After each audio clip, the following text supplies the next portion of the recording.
जय गुरु जी to all जी। आप सबका सिरिन माइंड फैमिली की तरफ से दिल से स्वागत है। तो आज हम अपनी गॉड टॉक्स विद अर्जुना की ब्यूटीफुल यात्रा को आगे बढ़ाते हैं। हम लोग अध्याय नंबर 2 कर रहे हैं। आज हम जो श्लोक करेंगे उनमें हम इस ज्ञान को समझने की कोशिश करेंगे कि जो जब हम ये बोलते हैं या जितने भी अभी तक साधु संत या ग्रेट ग्रेट योगीज हुए हैं, जब वो सेल्फ रियलाइज्ड की स्थिति में चले जाते हैं तो उनकी क्वालिटीज क्या होती हैं। जब हम इसको समझेंगे तो कहीं ना कहीं पे हम एक इंट्रोस्पेक्शन अपने ऊपर भी करके अपनी स्थिति को भी हम समझ सकते हैं। तो इसके लिए सबसे पहले I invite Shweta ji for श्लोक नंबर 54, 55 एंड 56। वेलकम जी। जय गुरु जी टू ऑल। दूसरा अध्याय, श्लोक नंबर 54, 55 एंड 56। अर्जुन उवाच स्थितप्रज्ञस्य का भाषा समाधिस्थस्य केशव स्थितधीः किम प्रभाषेत् किमासीत व्रजेत किम्। श्रीभगवानुवाच प्रजहाति यदा कामान् सर्वान् पार्थ मनोगतान् आत्मन्येवात्मना तुष्टः स्थितप्रज्ञस्तदुच्यते। दुःखेष्वनुद्विग्नमनाः सुखेषु विगतस्पृहा वीतरागभयक्रोधः स्थितधीरमुनिरुच्यते। जय गुरु।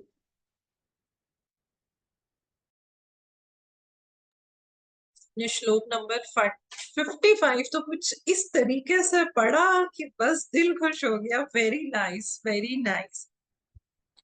क्योंकि ये जितने श्लोक हैं जो हम आज कवर करेंगे ये हमारे को ये बता रहे हैं कि एक सेल्फ रियलाइज योगी की क्वालिटीज क्या होती हैं। तो इसको हमें बहुत ध्यान से समझना है, तभी हम उन गुणों को अपने अंदर उतार सकते हैं और अपनी स्थिति को भी हम समझ पाते हैं।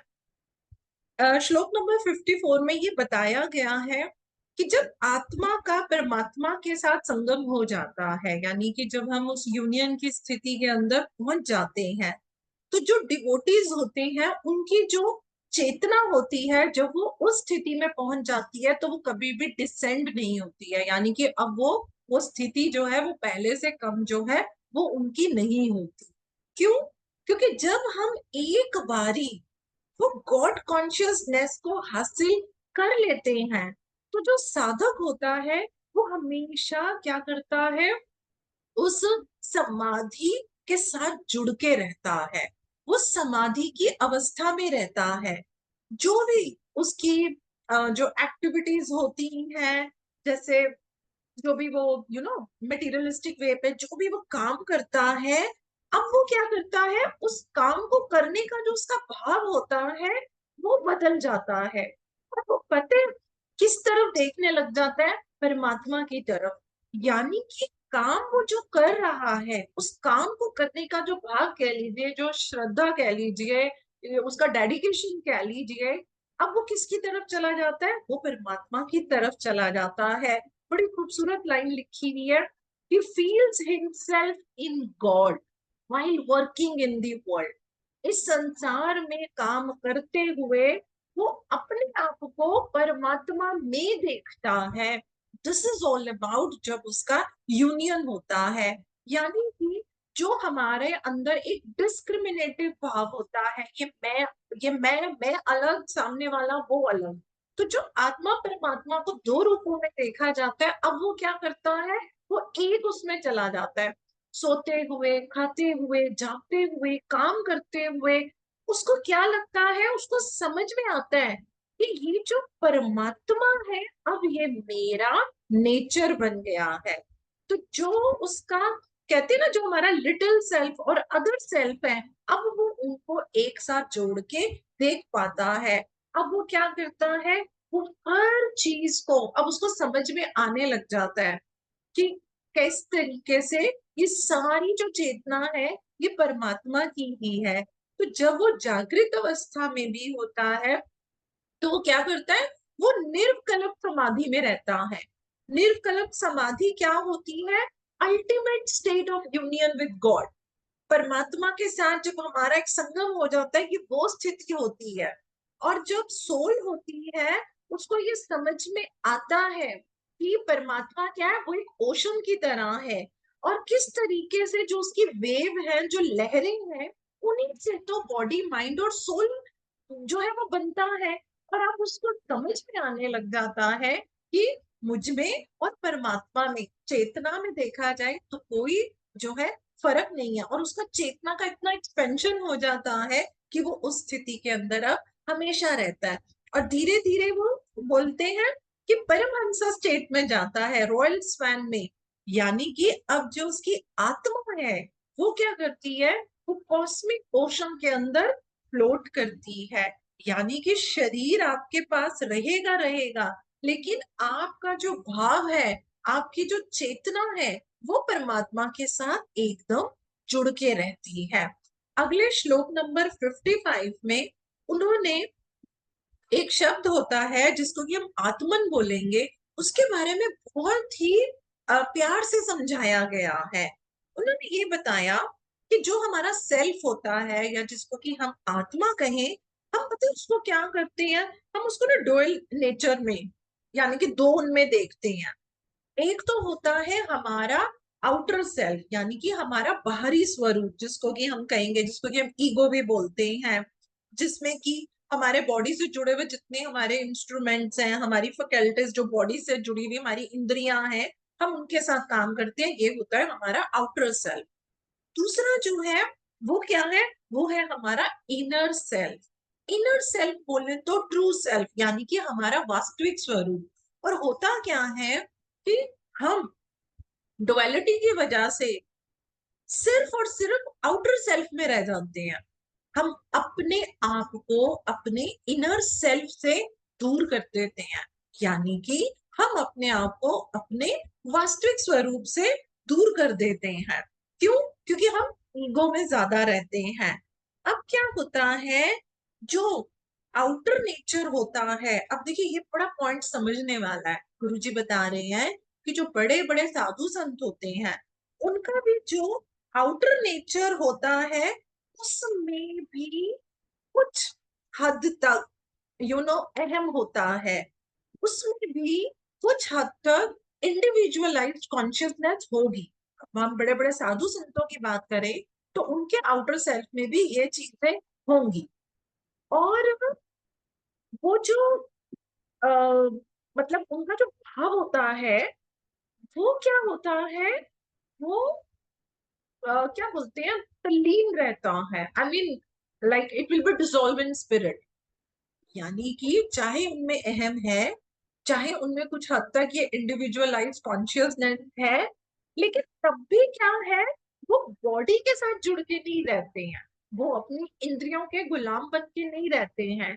वो क्या करते हैं, डिसॉल्व हो जाते हैं। किसके अंदर? परमात्मा में। जैसे कि अगर मैं पानी का ग्लास लूं और उसके अंदर मैं चीनी को घोल दूं या नमक को घोल दूं, तो वो उसमें डिसॉल्व हो जाती है। अब मुझे नहीं पता चलेगा अगर मैंने एक चम्मच वो पानी उठाया कि उसमें कितनी शक्कर है और उसमें या कितना उसमें सॉल्ट है। तो वो इस तरीके से डिसॉल्व हो जाते हैं। तो वो क्या बताते हैं, अब जो एक्शंस होते हैं आउटर सेल्फ के, आउटर सेल्फ क्या है, जो इंद्रियों पे काम करता है, तो उसके जो एक्शन होते हैं वो जिसे कहते हैं ना, और उनके अंदर जो स्पिरिचुअलाइज्ड ईगो है, आध्यात्मिक अहम जो उनका होता है, अब वो क्या होता है, वो समाधि की अवस्था में चला जाता है। और वो उस ब्लिसफुल यूनियन, यानी कि जो उन्होंने अनुभव किया, जो भी डिसॉल्व किया, वो क्या करते हैं, वो उस स्थिति को कायम रख पाते हैं। तो हम ये नहीं कहेंगे कि जो साधु संत होते हैं उनमें अहम नहीं है या उनमें इंडिविजुअलाइज्ड कॉन्शियसनेस नहीं है, वो होती है। लेकिन वो जो उनका संगम हो जाता है, वो उस अवस्था को मेंटेन कर पाते हैं, उसको होल्ड कर पाते हैं, उस स्थिति में बने रहते हैं। जिसका नतीजा क्या होता है कि जो भी उस संगम के साथ जो भी उनको ब्लिसफुल, जो आनंद, जो पीस, जो जॉय, वो उनको पूरा मिलता है, वो उनसे कोई भी फिर छीन नहीं सकता है। आगे हमारे श्लोक नंबर 56 के अंदर ये बताया जा रहा है। अब वो कहती है कि जो हमारी, अब ये जो साधु संत हुए, अब उनमें आगे उन्होंने बात करी है मुनि के बारे में। मुनि कौन होते हैं? तो वो बता रहे हैं वो बड़े ही मास्टर माइंड होते हैं, उनको हम मुनि बोलते हैं। मुनि क्या कर सकते हैं? वो अपने माइंड को परमात्मा के साथ डिसॉल्व कर देते हैं।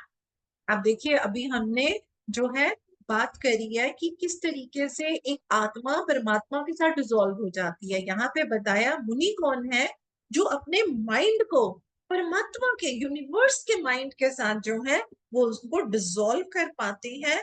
और डिसॉल्व करने के बाद सबसे मुश्किल काम क्या होता है? एक स्थिति को हासिल करने के बाद वो क्या करती हैं? उस स्थिति को हासिल करने के बाद भी वो एकदम शांत रहते हैं।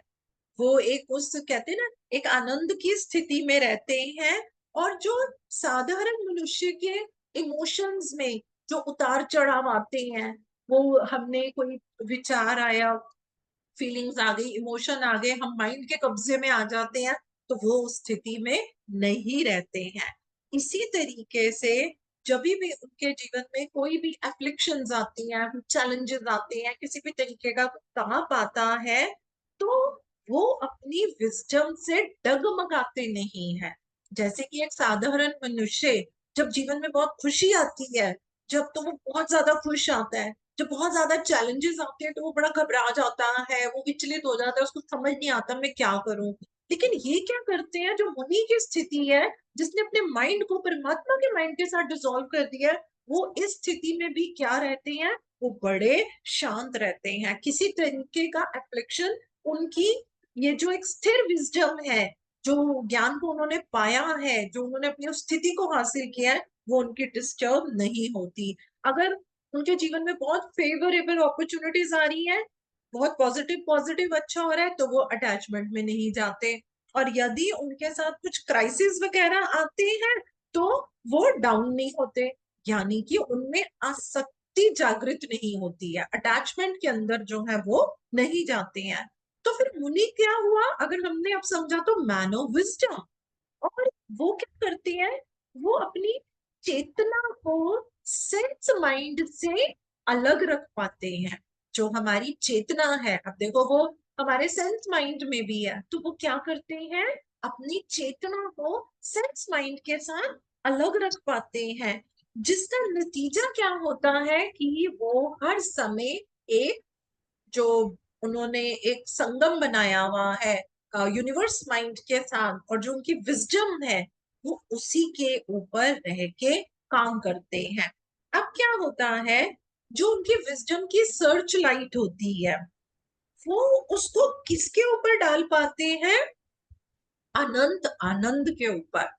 अब देखिए, हम किस स्थिति में रहते हैं, हमारे में जीवन में, सभी के जीवन में चैलेंजेस आएंगे, लेकिन क्या हम उस समय अपनी स्थिति को एक साथ रख पाते हैं कि हम उसमें डगमगा जाते हैं? जो हमारे अंदर विजडम की सर्च लाइट है, वो सर्च लाइट हम किसके ऊपर डाल रहे हैं? अगर हम उसको ब्लिसफुल जॉय के ऊपर डाल पाते हैं, हमारी विजडम किसी भी तरीके से डगमगा नहीं रही है, तो फिर 100% जो है एक मुनि की तरह हम लोग उस स्थिति के अंदर रह पाते हैं।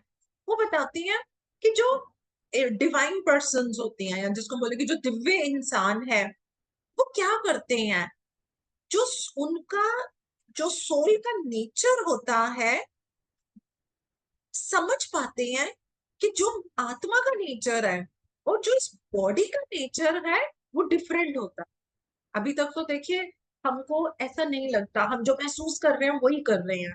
हम उस स्थिति तक पहुंच ही नहीं पाते हैं कि जो मैं महसूस कर रही हूँ, जो मैं फील कर रही हूँ, या जो मैं एक्शन ले रही हूँ, वो मैं बॉडी से ले रही हूँ। तो वो लोग इस डिफरेंस को समझ पाते हैं। कि जो नेचर ऑफ सोल होता है, it is to be different from the nature of the body.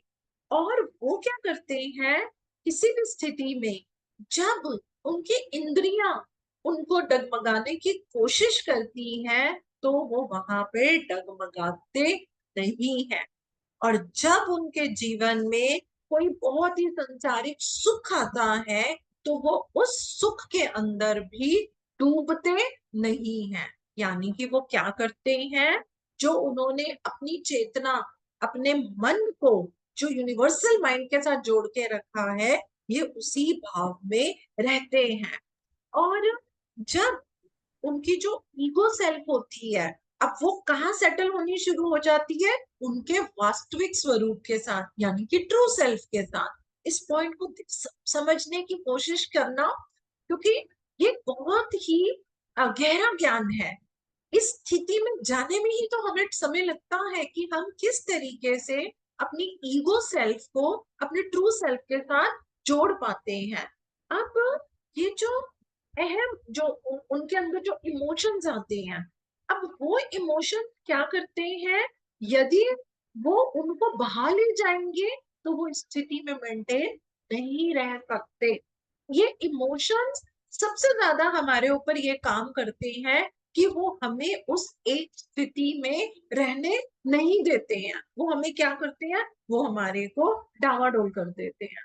तो यहां से हमें समझ में आता है कि एक मुनि जो है, वो किस तरीके से किस स्थिति में पहुंच के रहता है, और फिर वो दुख में विचलित नहीं होता, और बहुत मटेरियलिस्टिक पॉजिटिविटी अगर उसको मिलती है, वो अटैचमेंट में जो है वो नहीं जाता है।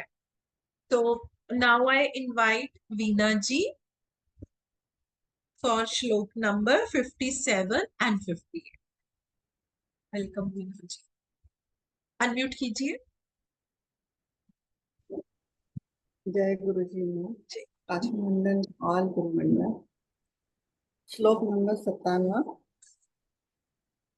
यह सर्वत्र नाभिस्नेहस्तप्राप्य शुभाशुभं नाभिनन्दति न द्वेष्ट तस्य प्रज्ञा प्रतिष्ठता। श्लोक नंबर 58। यदा संहर्ते चायं कुर्मुंगानीव सर्वशः इंद्रियाण्यास्ते व्यस्तस्य प्रज्ञा प्रतिष्ठता। Very nice. तो अब जो हमारा श्लोक नंबर 57 और 58 है, देखिए अब हमें ये क्या बता रहा है, इससे पहले कि अभी हमने जो श्लोक किए हैं उसमें किस बात के ऊपर ज्यादा जोर दिया गया है, वो ये दिया गया है कि जो विजडम आती है आपकी, वो स्टडी होनी चाहिए, एक सी होनी चाहिए। ये नहीं कि हमारे हालात ऐसे आ गए कि हम अपनी विजडम से विचलित हो गए, यानी कि वहां पे हम उसको अप्लाई नहीं कर पा रहे, या तो हम अटैचमेंट में चले गए, या फिर हम बहुत ही ज्यादा घबरा गए कि अरे ये स्थिति मेरे जीवन में क्यों आई है। तो हमने ये समझने की कोशिश करी कि जो साधु संत होते हैं, जो, देखो विजडम लेना एक चीज हुई, पहली चीज हम नॉलेज लेते हैं, हम उस नॉलेज को अपने जीवन में अपनाते हैं, तो वो हमारी विजडम बनती है। अब उस विजडम को स्थिरता में रखना, यानी कि वो हम स्थिर रहे, ऐसा नहीं है आज मेरा मूड नहीं है, या अरे आज मेरी सर्कमस्टांसेस ऐसी हो गई हैं तो मैं उस विजडम को इम्प्लीमेंट नहीं कर पाती। तो वो ये बता रहे हैं कि जो साधु होते हैं, जब वो विजडम को एक से स्थिति में रखते हैं, तो वो ऊंची अवस्था को प्राप्त करते हैं। अब वो क्या हो जाते हैं, डिजायरलेस बन जाते हैं। अब ये ध्यान से समझते हैं, ये बड़ा मजेदार है, क्योंकि इस पे बड़े प्रश्न आते हैं हमारे अंदर। वो डिजायरलेस बन जाते हैं, और वो क्या करते हैं, वो अपने ट्रू सेल्फ के अंदर बड़े कंटेंट रहते हैं, मतलब बड़े जैसे एक कहते हैं ना, अब कोई इच्छा ही नहीं है, तो वो उस स्थिति के अंदर चले जाते हैं। उनके पास कोई इमोशंस अब उनके ऊपर हावी नहीं हो सकते। इमोशन हावी क्यों नहीं हो सकते हैं, क्योंकि वो अपनी आत्मा के वो जो इनर सोल होता है, उसका जो जॉय होता है, उसके साथ जुड़ जाते हैं। अभी देखो, हम पता है क्या करते हैं, हमें वो जॉय मिला, लेकिन हम आ जाते हैं। वो क्या करते हैं, वो जॉय के साथ जुड़ जाते हैं। ये शब्दों पे ध्यान दीजिए, ये बड़ा इंपॉर्टेंट है। हमको ऐसा लगता है ये तो एहसास मुझे भी हुआ, लेकिन क्या हम उस विजडम को मेंटेन कर पाते हैं? तो नहीं कर पाते। तो क्यों नहीं कर पाते? क्योंकि हम वो जो अनुभूति लेते हैं और वापस आ जाते हैं, लेकिन वो क्या करते हैं, वो उस अनुभूति में ही डूब जाते हैं, वो उससे अलग नहीं हो पाते हैं। तो यहाँ पे हमें ये बताया जाता है कि जो सेल्फ रियलाइज्ड मुनि होते हैं, सेल्फ रियलाइज्ड मुनि is everywhere at all times and under all conditions. अब हमको ऐसा लगेगा कि रियलाइज्ड मुनि इज एवरीवेयर, यानी कि इस तरीके के साधु संत हर जगह है। इसका ये मतलब है कि ये स्थिति वो हर जगह एक सी रखते हैं, हर जगह, हर परिस्थिति में, कुछ भी हो, अच्छा हो, बुरा हो, दुख हो, सुख हो, वो उस स्थिति को हमेशा एक सा रखते हैं। और वो पता है क्या रहती है, वो न्यूट्रल रहेंगे। न्यूट्रल रहने का मतलब क्या हुआ, वो डुअलिटी में नहीं रहेंगे, यानी कि उनके लिए अच्छा बुरा है ही नहीं। वो उस स्थिति में पहुंच जाते हैं। वो कहते हैं ना, लाइट है, डार्कनेस है, गुड एंड बैड है, वो के लिए कुछ भी नहीं रहता। एक साधारण मनुष्य को पेन और प्लेजर होता है, वो उस स्थिति से एकदम बाहर आ जाते हैं। ये जो उनके अंदर ये न्यूट्रल भाव जो आ जाता है, इसको न्यूट्रल रियलिटी को बोलते हैं तटस्थता। तटस्थता का भाव जो ये उनके अंदर आ जाता है। अब हम सोचेंगे तो हमें क्या लगेगा, अरे अगर कोई पर्सन ऐसा है, वो इतना न्यूट्रल रहता है, it means that person is heartless, it means that person is indifferent, ये उसका दिल ही नहीं है, वो तो बड़ा ही डिफरेंट है, तो यानी कि वो उदासीन है। नहीं, जो मुनि हर समय इस अवस्था में रहते हैं, वो हार्टलेस नहीं है, वो कहीं से भी इनडिफरेंट नहीं होते हैं। लेकिन उनकी खासियत क्या होती है कि वो कॉन्शियस लेवल से वो क्या कर पाते हैं, जो उनकी चेतना है वो उसको कंट्रोल कर पाते हैं, वो उसको शांत कर पाते हैं। वो अपनी चेतना को सेंसेस के साथ, माइंड के साथ जुड़ने नहीं देते, वो अपने माइंड को उस यूनिवर्सल माइंड के साथ जोड़ पाते हैं। It does not mean they are heartless, it does not mean they are indifferent, वो उस स्थिति में पहुंच जाते हैं। अब क्या होता है, जो डिवाइन मैन होते हैं, जिन्होंने उस विजडम को हमेशा अपने साथ संजो के रखते हैं, अब वो भी तो जीवन जीते हैं, ठीक है, उनकी बॉडी की, माइंड की, एक्सटर्नल एनवायरनमेंट जैसे हर तरीके के इंसान का होता है, उनके साथ भी वो स्थितियां आती हैं, वो भी उन परिस्थितियों के अंदर मूव करते हैं। अब क्या होने लग जाता है, देखिए, वो क्या करते हैं, जो एक पतंजलि सूत्र अगर आप लोगों ने करे होंगे तो उसमें एक जगह बड़ी खूबसूरती से एक बात बताई जाती है, चित्त वृत्ति निरोधा, वो उस अवस्था पे पहुंच जाते हैं। यानी कि जिस तरीके से हम संसारिक जीवन में जी रहे हैं, जो भी है आना जाना परिस्थितियां, वो भी आना जाना परिस्थितियां देख रहे हैं, लेकिन वो उस अवस्था पे पहुंच जाते हैं कि जो उनका माइंड स्टफ होता है, उसमें जो मॉडिफिकेशंस होते हैं, जैसे हमारे जो हमारी इमोशंस आते हैं, हमारी फीलिंग्स आती हैं, हम डुअलिटी में फंस जाते हैं, वो उन सब से मुक्त हो जाते हैं। It does not mean they are heartless, it means just try to catch the point what they have achieved, वो किस चीज को हासिल कर चुके होते हैं, तब वो यहाँ पे इस स्थिति पे पहुंच जाते हैं। अब जैसे कि एक साधारण मनुष्य है, अब उसके जीवन में कोई परिस्थिति, कोई सिचुएशन आती है, उसको दुख होता है, उसको दर्द होता है, उसको डर लगता है, या कुछ अनुभूतियां ऐसी आती हैं, उसको बड़ा आनंद आता है, वो बड़ा खुश होता है। लेकिन जो डिवाइन पर्सन होते हैं, वो क्या करते हैं, वो इन चीजों को इग्नोर करते हैं। पता है कैसे करते हैं, जैसे कि एक अनजान, समवन स्ट्रेंजर इज देयर, वो बॉडी से जुड़ी इंद्रियों पे रिएक्ट नहीं करते हैं, जबकि वो इसी शरीर के, इसी इंद्रियों के साथ रहते हैं। तो ये होते हैं जो, जिसको कि उन्होंने मुनि बोला है। अब हमको क्या करना है, आप अगर देखें हमारे जीवन में जो सफरिंग होती है, उसका सबसे बड़ा रीजन क्या है, बॉडी और माइंड। कोई बात हुई, 20 साल पहले कोई बात हुई, चलो वो बात हुई, अगर हमें चोट भी लग गई या उस बात से किसी ने हमारे को कुछ ऐसा बोला, हमारा दिल दुखी हुआ, चलो हुआ, लेकिन आज 20 साल बाद भी हम उन्हीं बातों को एज इट इज याद रखते हैं, हम उसको बार बार बोलते रहते हैं। तो हम क्या करते हैं, हम अपने जीवन में खुद के लिए सफरिंग क्रिएट करते हैं। This is a major I mean difference between pain and suffering. Pain एक बार ही हुई, या किसी की कोई सर्जरी हुई, वो आज भी 10 साल बाद याद करता है, भाई मेरी ये सर्जरी हुई थी, भाई मेरे साथ ऐसा हुआ था, मेरे साथ वैसा हुआ था, उसके आंसू निकलाते हैं। तो वो क्या कर रही हैं, वो सफरिंग में रह रहे हैं। तो ये लोग क्या करते हैं, mind is the cause of suffering. That know how to keep yourself away from your mind thing.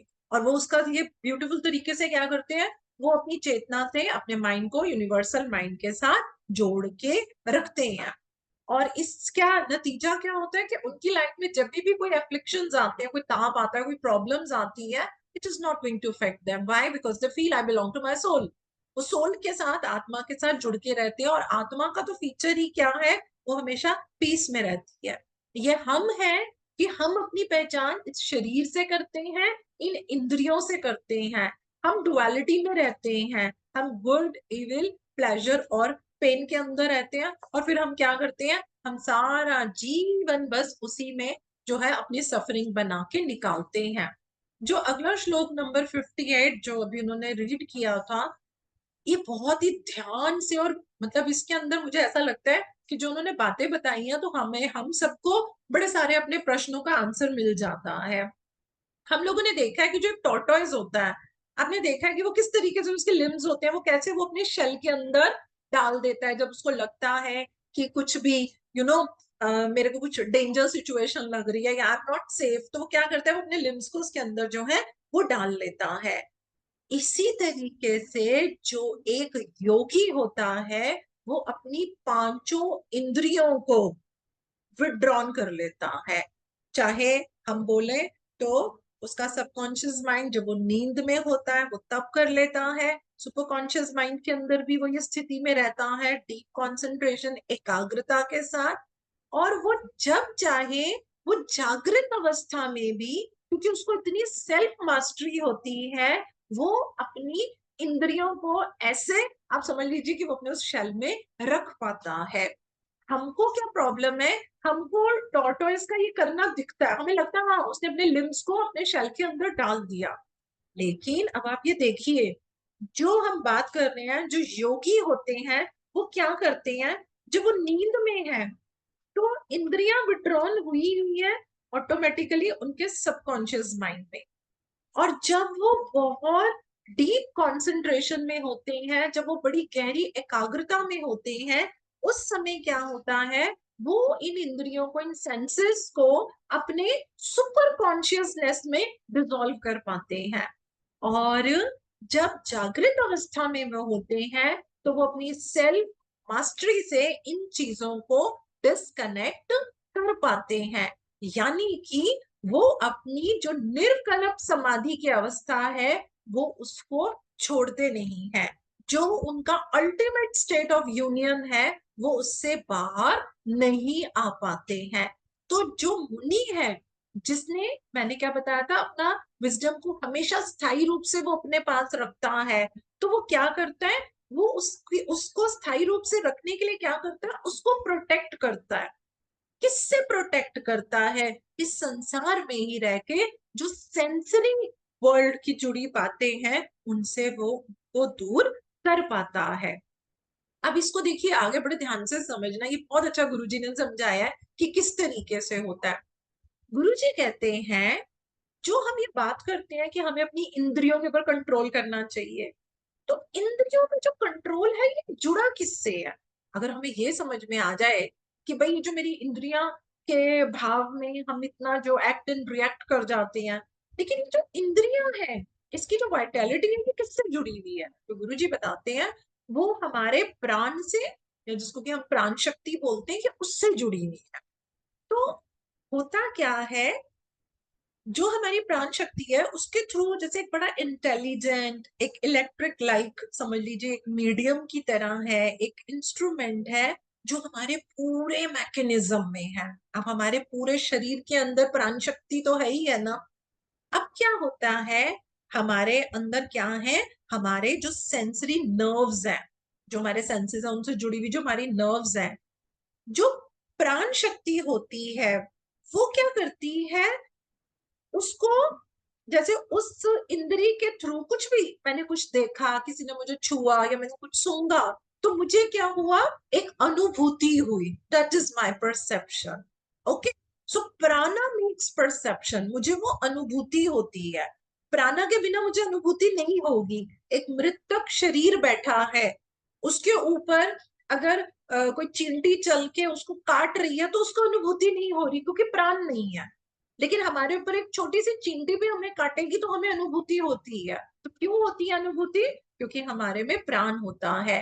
अब क्या होता है, जैसी ही अनुभूति होती है तो जितने भी मैसेजेस होते हैं हमारे सेंसेस के, चाहे वो प्लेजरेबल है चाहे वो पेनफुल सेंसेशंस है, वो पूरी बॉडी से होते हुए कहाँ जाती हैं, वो जाती है हमारे ब्रेन के पास। तो ब्रेन के पास वो किसके थ्रू जाती है, लाइफ एनर्जी के थ्रू। ऐसे ही होता है ना। और जो हमारी मोटर नर्व होती हैं, जिनके थ्रू हम एक्शन लेते हैं, वो भी हम कैसे लेते हैं, प्राण से। प्राण शक्ति ही तो हमारे मोटर नर्व्स के थ्रू हमारे से एक्शन करवाती है। अगर मुझे लगे कोई मुझे कुछ फेंक रहा है, मैं एकदम ऐसे करके हो जाऊंगी, है ना। तो मैंने देखा, मैंने अनुभव किया। लेकिन अगर एक मृतक शरीर पड़ा है उसके ऊपर हम कुछ फेंके भी, तो ना तो उसको अनुभूति होगी और ना ही वो एक्शन ले पाएगा। तो यानी कि ये होता कैसे है, सब कुछ सिर्फ हमारी लाइफ एनर्जी से होता है। प्राणा मेक्स मूवमेंट पॉसिबल। जो हमारी मोटर नर्व की मूवमेंट है वो भी हमारी प्राणा से ही होती है।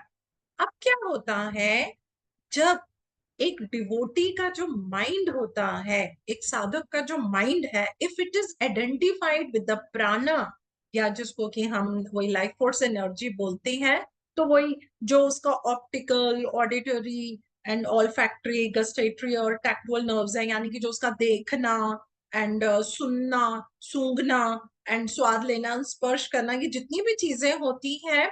अब क्या होता है, कोई अच्छी चीज देखी, कोई चीज हमें सुगंध बड़ी अच्छी आ रही है, तो कभी कभी तो हमारा दिल करता है, वाह मेरा दिल कर रहा है मैं इसको खा लूं, या कोई चीज खाई बड़ी अच्छी लग रही है अब मैं इसको और खा लूं, ऐसे करके ये सारी सेंसेशन हमारे अंदर आती हैं।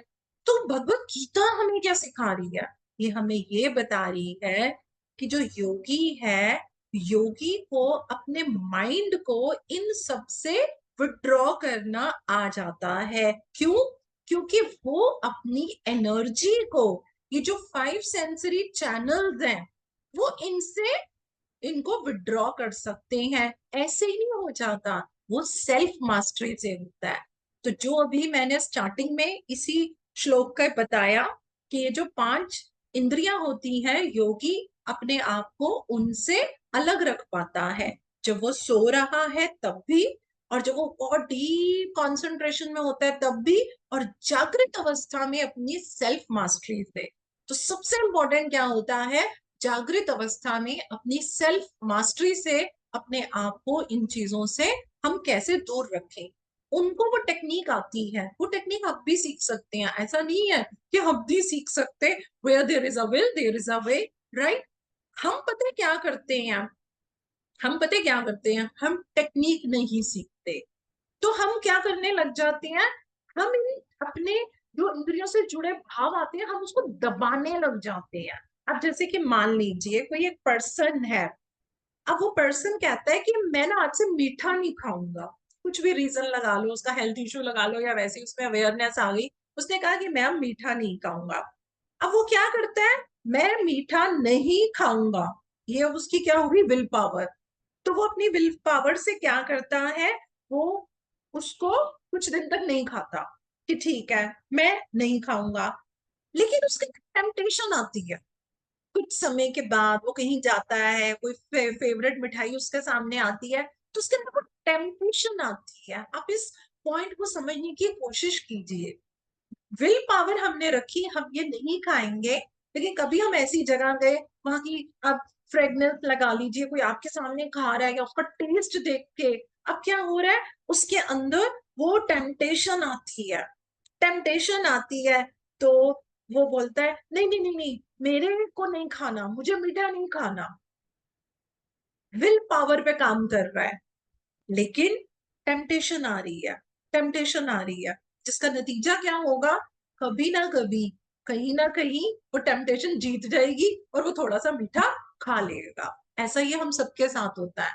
हम कोई डिसीजन लेते हैं, वो चाहे हमारी मॉर्निंग वॉक है, इवनिंग वॉक है, सुबह जल्दी उठना है, या जो भी है, विल पावर से हम उसको करते हैं।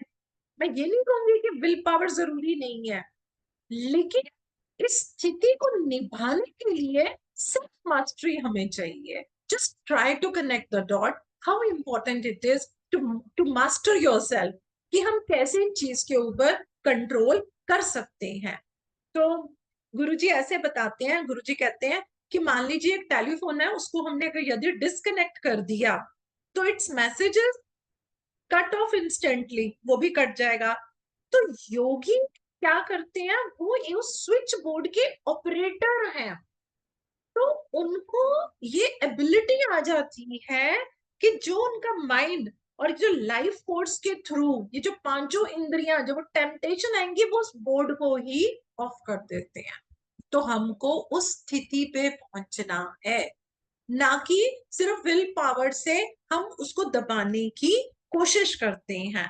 तो धीरे धीरे जो डिवोटीज होते हैं वो उस स्थिति पे पहुंच जाते हैं जहां पे वो अपने माइंड को, अपनी एनर्जी को विड्रॉ कर पाते हैं इन 5 सेंसेस के थ्रू। जब जब आपका माइंड आपकी सेंस की सेंसेशन के साथ जुड़ेगा, तो अब आपको उस समय क्या करना है, ये प्रैक्टिकल टिप मैं बता रही हूँ, उस समय क्या करें। अब मेरे सेंसेस के थ्रू मुझे ये चीज अच्छी भी लग रही है, मुझे वो भी लग रहा है, मेरे पे कंट्रोल नहीं हो रहा, तो अब मुझे क्या करना है, यदि हम ये ज्ञान पकड़ ले और इसमें सेल्फ मास्टरी कर ले, तो हम भी, हमारा भी काफी बेड़ा पार हो जाएगा।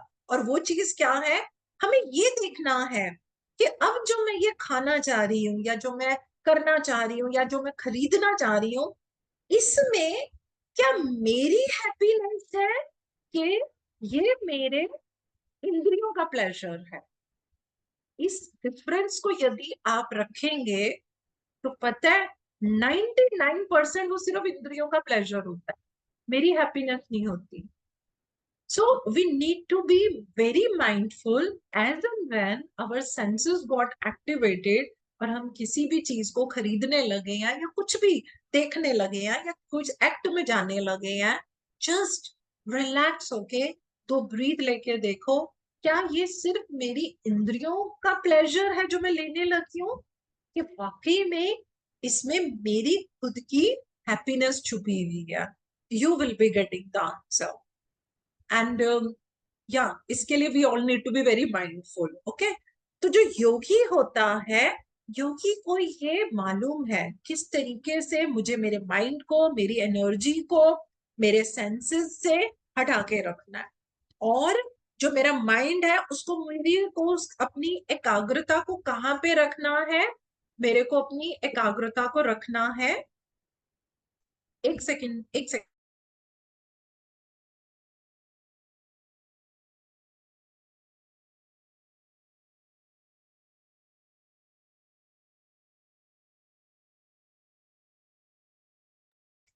तो ये एक अनुभव उसको रखना पड़ता है, और उनको ये आता है, और वो अपनी एकाग्रता से क्या करते हैं, वो हमेशा अपने आप को, जो रियल जॉय है, जो उनकी ट्रू हैप्पीनेस है, उससे जोड़ के रखते हैं, ना कि अपने इंद्रियों के प्लेजर के साथ। और उसके बाद ये सेंसेस कितने भी उनके ऊपर आएंगे, एक जैसे ना, एक पराये लोगों की तरह, जैसे फॉरनर है, आया गया, और वो उसमें अपनी कोई भी रुचि नहीं रखते हैं। और ये जो हमारा, ये जो शरीर रूपी घर है, इसमें हमारे पास एक्चुअली में 2 सेट हैं टेलीफोन्स के, एक हमारी मोटर नर्व्स जैसे मैंने बताया, और एक हमारे सेंसरी परसेप्शन है। मोटर नर्व से हम अपनी मसल्स को, लिम्स को, अपने इंटरनल ऑर्गन्स को इस्तेमाल करते हैं। और जो हमारी सेंसरी टेलीफोन्स है उनसे हमारा ब्रेन जो है वो क्या करता है, वो ये सेंसेशन को लेता है, वो परसेप्शन, वो अनुभूति उसके पास जाती है। लेकिन जो एक योगी होता है वो अपनी इच्छा शक्ति से वॉलंटरी और इनवॉलंटरी की जो मूवमेंट होती है उनकी उसके ऊपर सेल्फ मास्टरी होती है। वो कभी भी अपनी इंद्रियों के अधीन नहीं हो सकता। इसी कॉन्सेप्ट पे काम किए बिना यदि हम किसी जंगल वीराने में चले जाएं तो वहां पे तो हमें ये चीजें ही नहीं दिखेंगी, तो हम कहेंगे ओ मेरी मास्टरी हो गई।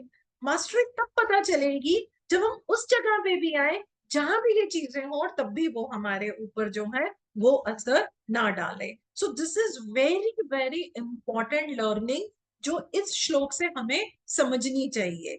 जब भी आप इंद्रियों का कुछ भी आपको लगे, आप ये देखिए कि क्या मैं सिर्फ इंद्रियों के प्लेजर के लिए इसको ले रही हूँ कि वाकई में इसमें मेरी कोई ट्रू हैप्पीनेस जो है वो मेरी छुपी हुई है।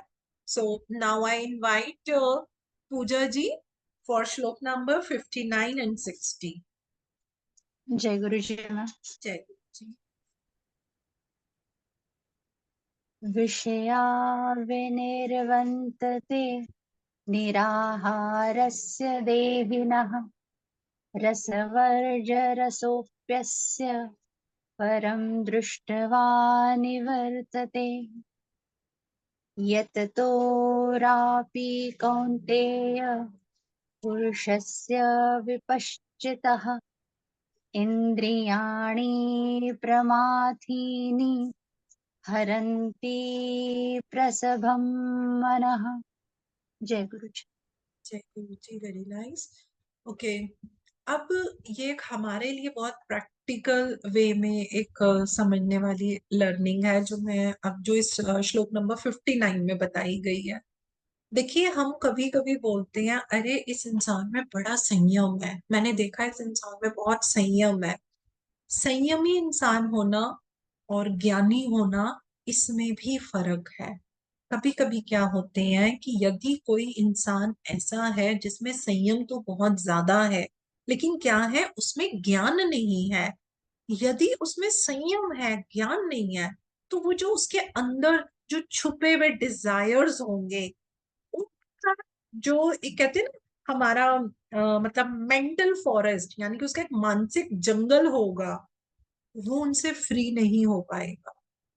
अब ये लर्निंग मैं बहुत इंपॉर्टेंट समझती हूँ क्योंकि बहुत सारे लोग कभी कभी ऐसे अपने बारे में कभी वो प्रश्न पूछते हैं तो मैंने क्या देखा है कि वो अपने ऊपर संयम कर रहे होते हैं, सिर्फ संयम कर रहे होते हैं, लेकिन उनके अंदर वो जो डिजायर्स होते हैं वो उनसे फ्री नहीं हो पाते हैं, जिसका नतीजा क्या होता है कि किसी भी काम के लिए अगर उन्होंने संयम रखा, कुछ भी हो सकता है, एनीथिंग, हम ये नहीं करेंगे वैसा नहीं करेंगे, चाहे वो भोजन खाना है कि हम नॉनवेज नहीं खाएंगे, तो वो उसके ऊपर संयम रखते हैं। लेकिन कुछ टाइम के बाद क्या होता है, वो उनमें इतना डिजायर उसके उनके अंदर रहता है कि वो उनको मजबूर करता है कि नहीं तुम खा लो, और वो बड़े अनईजी हो रहे होते हैं, मतलब कुछ भी, मैं एग्जांपल देने के लिए बोल रही हूँ।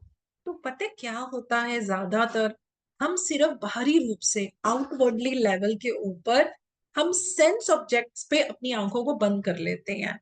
पता है कैसे, जैसे वो कबूतर नहीं होता बिल्ली को देख के आंखें बंद कर लेता है, बस हम वो करते हैं। चीजें हैं लेकिन अभी हम क्या कर रहे हैं, हम संयम रख रहे हैं, नहीं नहीं मुझे देखना ही नहीं है, मैं ये चीज करती ही नहीं। मजा किस चीज में है, आप उस चीज को देखो, आप फिर भी ना करो। जैसे मैं बोलती हूँ, मैं भी बड़ी ओवर शॉपिंग कर लेती थी ऑनलाइन, तो मैंने देखा कि मैं कितनी भी कोशिश करूं नहीं हो रहा, तो मैंने क्या किया, मैंने वो ऐप हटा दिया मोबाइल से, और मैंने कहा देखो एक हफ्ते से मैंने कुछ नहीं लिया। डू यू थिंक कि मैं वाइज बनी? नहीं, मैं वाइज नहीं बनी। मैंने सिर्फ क्या किया, संयम, और वो भी मैं कंट्रोल नहीं कर पाई तो मैंने ऐप हटा दिया। मजा किस चीज में है, ऐप वही रहे, वही नोटिफिकेशन आए, डिस्काउंट लगा है, ये लगा है, और मैं उसको देखूं, और तब मैं ये एहसास करूं कि वाकई में मुझे इसकी जरूरत है, ये मुझे हैप्पीनेस दे रहा है, कि ये तो सिर्फ मैं अपने सेंस के प्लेजर के लिए ले रहे हैं। तो वो बता रहे हैं कि संयमी इंसान क्या करता है, वो सिर्फ बाहरी तौर पे उन सेंस ऑब्जेक्ट से अपनी नजरों को हटा लेता है या बंद कर लेता है, लेकिन वाइस पर्सन क्या करता है, उसकी आंखें खुली रहती हैं, लेकिन विजडम की आंखें, वो विजडम की आंखें खुली रखता है, and then everywhere that wise person is able to see that supreme light, उनको ये समझ आता है। तो ये जो डिजायर्स होते हैं, ये जो छोटी मोटी इच्छाएं होती हैं, इनकी शैडो उनके ऊपर पड़ती ही नहीं है। इसी तरीके से कुछ लोग क्या करते हैं, फास्टिंग करते हैं, व्रत रखते हैं।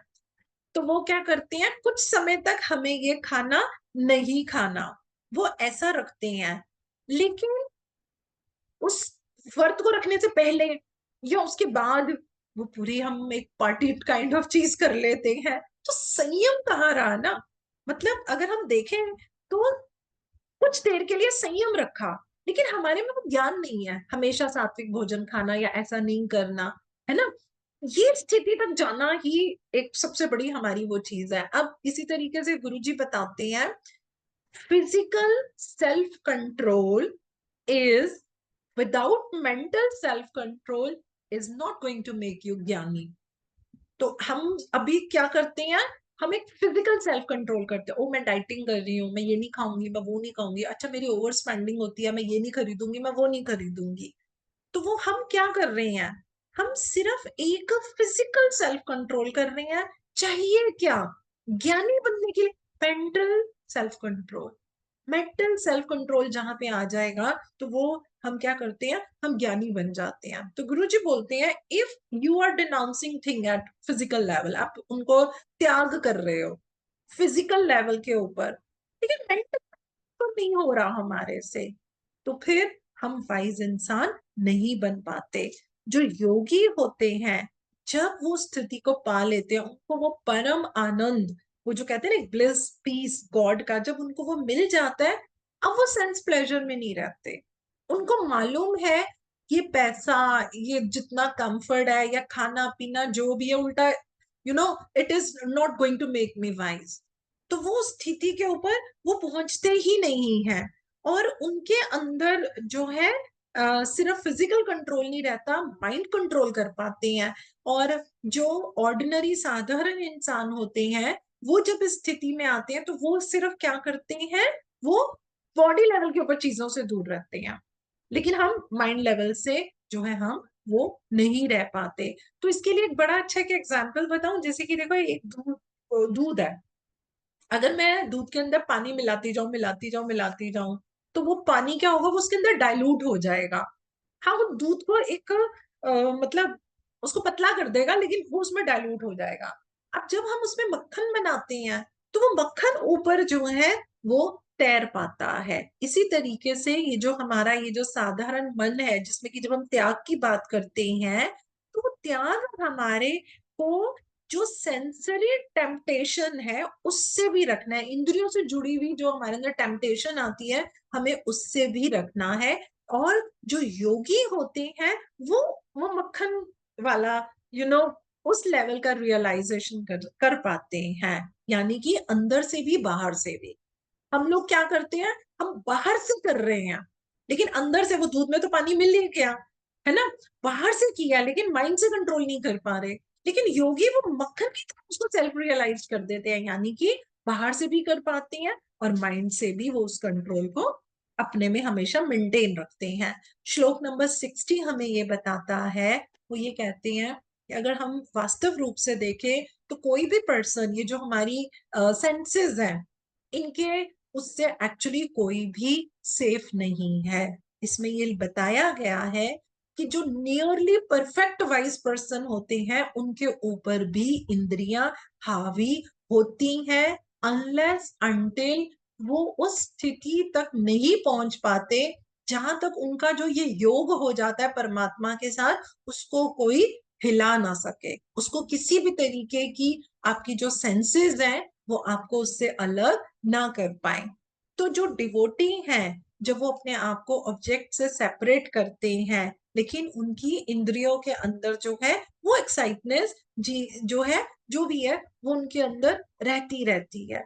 तो वो कहते हैं वो एक किस्म से बहुत डॉर्मेंट लेवल के ऊपर काम है, वो एक्चुअल अभी हम उस स्थिति पे नहीं पहुंचे। ऊपर से हम कह रहे हैं नहीं नहीं मुझे नहीं खाना, लेकिन अंदर से वो टेम्पटेशन आ रही है। आप इस चीज को प्लीज समझिए, वो टेम्पटेशन तक जाना कि मेरे अंदर वो भाव ही ना आए, और यदि वो भाव आ रहा है तो मुझ में इतनी समझ है कि मैं सही डिसीजन जो है वो हम ले सकें कि मुझे यहाँ पे क्या करना है। तो जो भी वाइज पर्सन होते हैं, what they do, they dive deep in, अपने अंदर बहुत गहराई में उतरते हैं, बहुत अच्छे से इंट्रोस्पेक्ट करते हैं।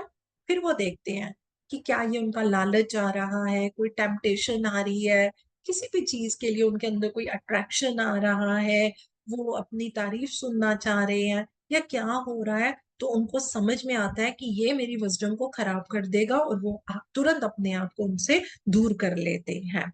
और ये जो 5 इंद्रियां होती हैं, ये कभी भी एक वाइज पर्सन के ऊपर हावी नहीं रह पाती हैं। जो वाइज पर्सन होते हैं वो अपनी टेम्पटेशन को सिर्फ बाहरी तौर से नहीं, वो इंटरनल लेवल पे भी उनको कंट्रोल कर पाते हैं। वो अपने माइंड तक ये सिग्नल जाने ही नहीं देंगे कि हमारा जो है वो मोटर एक्टिविटी वैसी शुरू हो जाए, वो उस विचार को भी अपने अंदर नहीं आने देते हैं। तो इसी के साथ हम आज का जो हमारा सेशन है वो हम यहीं पे समाप्त करते हैं। जय गुरु जी टू ऑल। अगले सेशन में हम मिलेंगे। जय गुरु जी।